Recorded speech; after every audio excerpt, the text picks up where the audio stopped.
All three of these stories have a couple things in common. One is the transfer of water from agriculture to cities, like I kind of mentioned before. So it's this transfer of water from rural areas to urban areas. And another is how water is treated as a commodity, and how some people think the value of water should be left up to the market to decide. And instead of water being treated as a public resource, a natural resource to be put to beneficial use, it's starting to be seen as a money-making venture.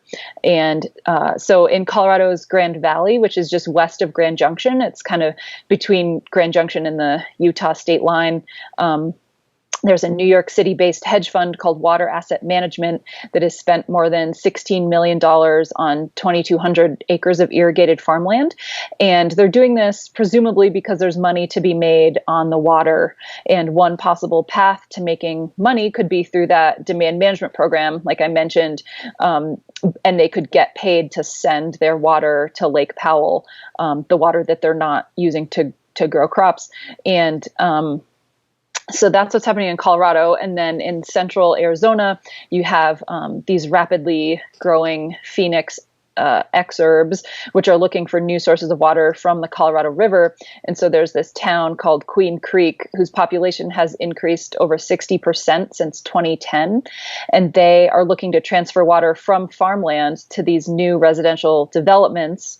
And the interesting part there is that this farmland is owned by an investment company, which could stand to make $20 million from the deal.